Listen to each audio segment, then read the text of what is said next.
Years, I followed so many pieces of fashion advice exactly how I thought I was supposed to. I watched all the trend updates. I have really learned my body type, did research on my color analysis, and tried to follow fashion rules that pretty much promise to make me look better and improve my style. Now, that does not mean all fashion advice is bad. And as a matter of fact, I think the fashion advice we listen to and hear out there, the intent is good. A lot of the time, it can actually be incredibly helpful.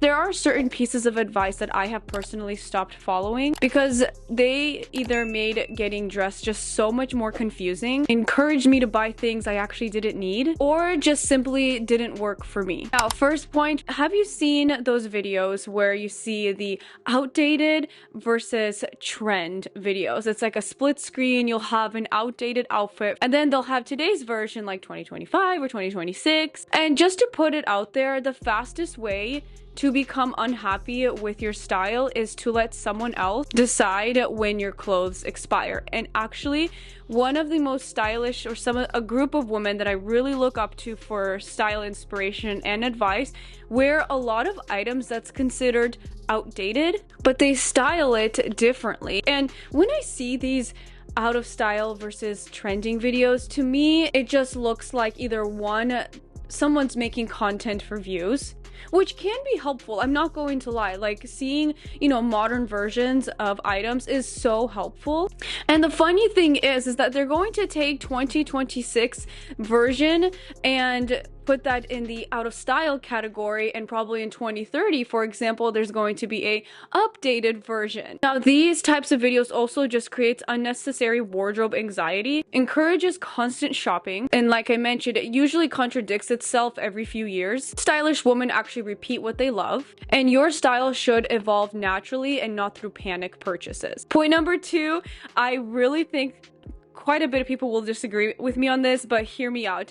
Letting people decide what colors look best on my skin tone. I'm not against getting your color analysis done. I know so many of you guys commented and told me how helpful it was for you, and if it was helpful for you, genuinely, that's incredible. But the funny thing is I was told by these color analysis that 2 specific colors wash me out, but every time I wear those 2 said specific colors, I get constant compliments, which is baby blue or baby pink. I was told this washes me out, but every time I wear it, I have both colors in my wardrobe. Like, I get comments how pretty it looks on me all the time. So honestly, it just left me so confused. The colors that were shown to me that do complement my skin tone, I don't like those colors. And yes, there are going to be certain colors that make your features pop, and maybe there will be certain colors that wash you out. Like, I totally get that. At the end of the day, I fully believe that you should wear the colors that make you feel your best, not what someone else decides for you. While the information is helpful, it can leave a lot of people confused. Point number 3 is that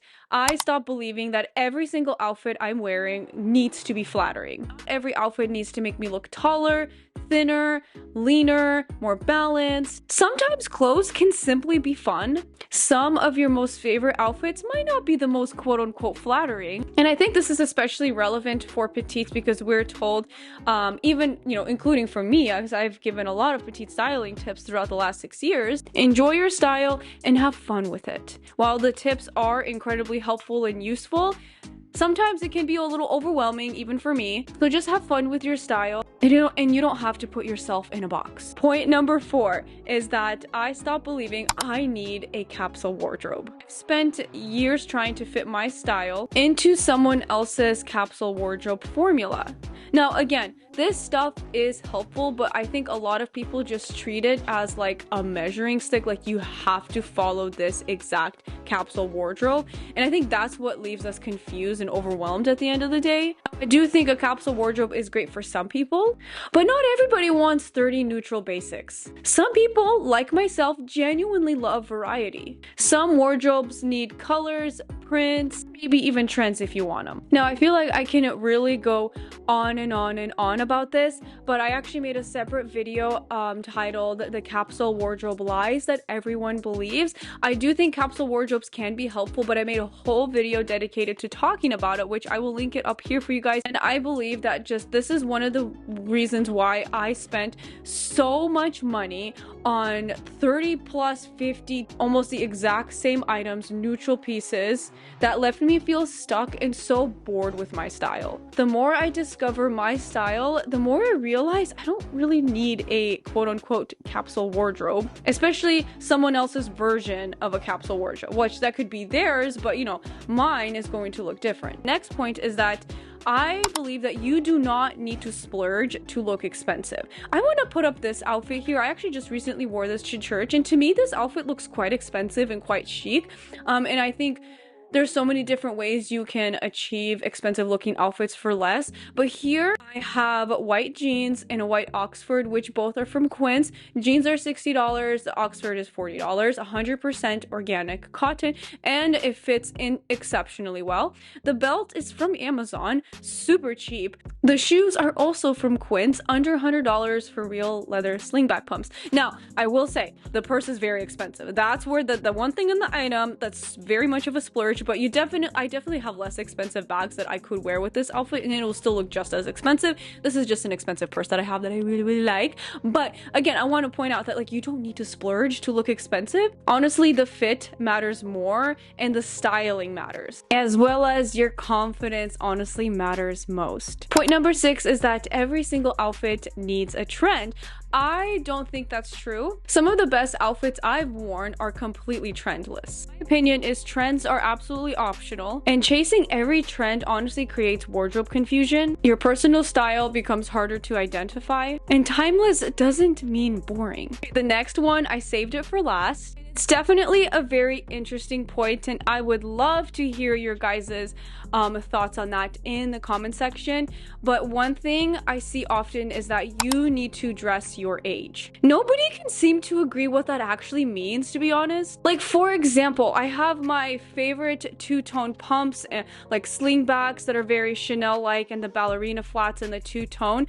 I mean, guys, for 6 years or more that I've been wearing this style, I get comments all the time how these are quote-unquote grandma shoes. Flip side, we'll have a mature lady, you know, something that might be considered more youthful to some people, get tons of opinions and comments why she shouldn't wear this or that. Now, I will say I'm not an expert in that topic.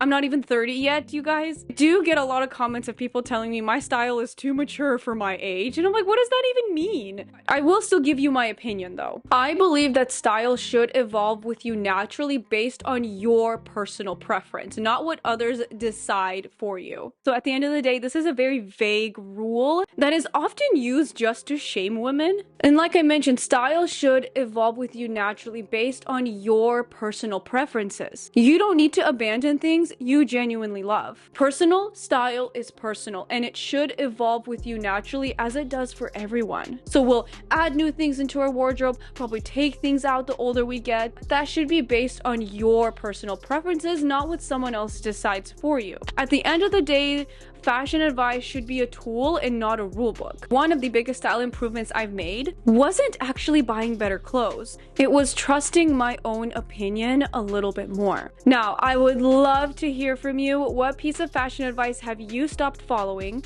Let me know in the comment section down below. Thank you so much for watching, and if you're interested in this video, I'll link it right here. It's the capsule wardrobe lies that everyone believes. If you enjoyed this video, I think you'll really like this one, so I'll see you there. Bye!